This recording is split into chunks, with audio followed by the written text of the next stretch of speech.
Traveler's been out for a long time now.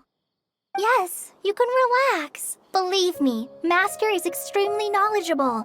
If he says that he's going to be alright, then there's absolutely nothing to worry about. Oh, are you awake now? Oh, thank goodness! Traveler, you're finally awake! Well, we're at... Good question. Where are we?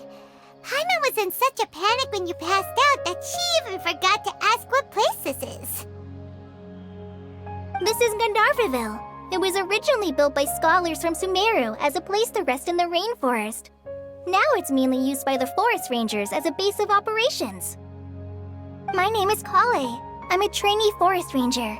My master and I found you passed out during our patrol, so we brought you here. Oh, no thanks are necessary. I didn't do anything, really. By the way, how are you feeling now? Any discomfort?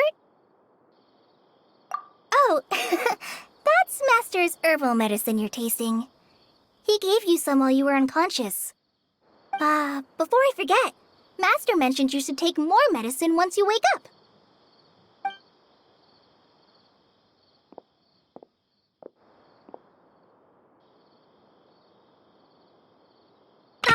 Whoops! Kale, what's the matter? Were you trying to retrieve the medicine? As I've already told you, you must be careful with these. All right, I'll get it for you once I'm finished here. Sorry, Master. Now, the guide to Avidya Forest's edible fungi is clearly posted on our bulletin board. But if Farbode forgets which mushrooms to avoid one more time, I'll have no choice but to leave the guide somewhere a little more visible. Like right smack on his forehead so others can remind him to be careful. Right? This is the second time he's come down with food poisoning this month. I'll be sure to give him a good talking to. Yes, please do. If, on the off chance, Farbode simply enjoys having little imaginary fairies dance before his eyes, then we'll just let him be. But the next time he requires any of our medicine, be sure to charge him accordingly.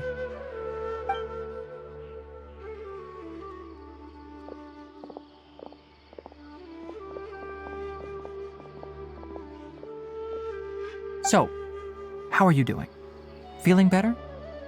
Oh, this is my master, Forest Watcher Tighnari. He is chief officer over all the rangers here in Gandharvaville. I already informed Paimon about the reason you fell unconscious earlier. But now that you're awake, let me explain it for you as well.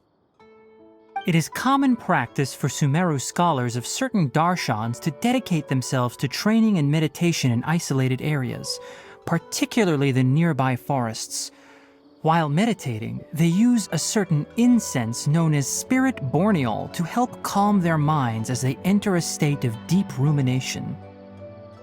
In hopes of asking directions, you two followed a scholar named Hypatia into her cave.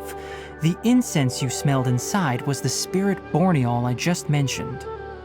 That incense typically has no effect on most people, but for a very select few, it can have profound effects on one's cognition, as you experienced firsthand. Does that make sense? Very good. Now, answer me this. Did you feel anything after passing out? Say, any out-of-body experiences? Or did you see anything while unconscious?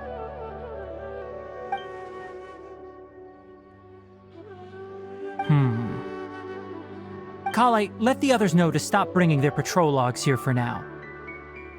Huh? Why? Because these two will be staying here for the next few days. They can have my room and I'll bunk with Amir. Now get a move on and be sure to do as I've said. Yes, Master Tainari.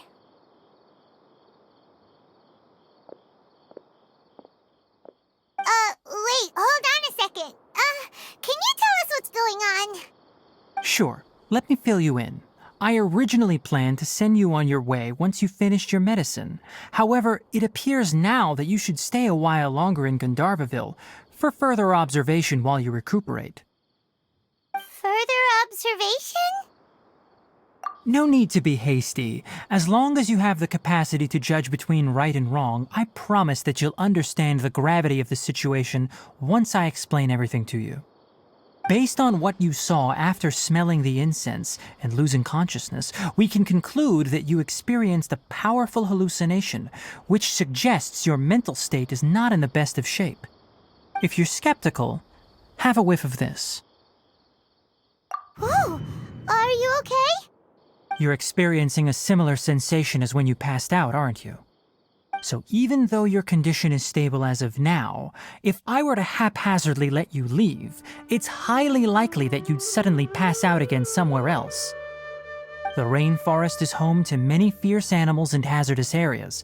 If something were to happen to you again, I'm afraid you might not be so lucky. For now, I suggest you continue taking your medicine each day and avoid wandering off on your own. At least until you stop having adverse reactions to this kind of smell, okay? Good. Now continue resting while I fire up another bowl of medicine for you. Seriously? We just arrived in Sumeru and we're already having problems left and right! Paimon knows we're set on meeting Lesser Lord Kusanali as soon as possible, but you really don't look too good. It'd probably be best to let you recover first.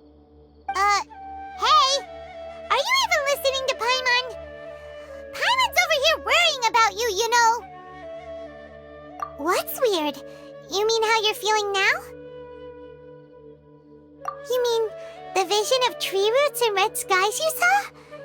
But if those weren't hallucinations, what could they be?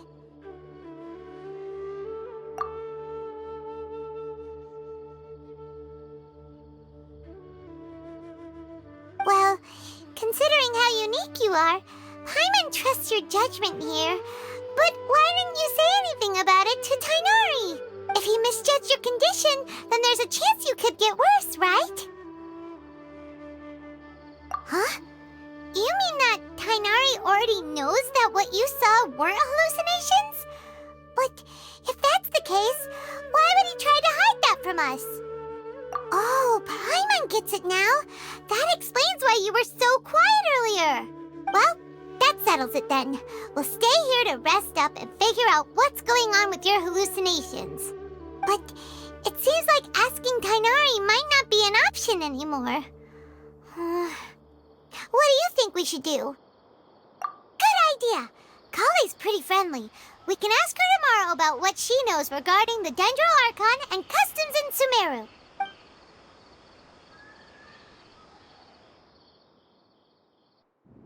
Rise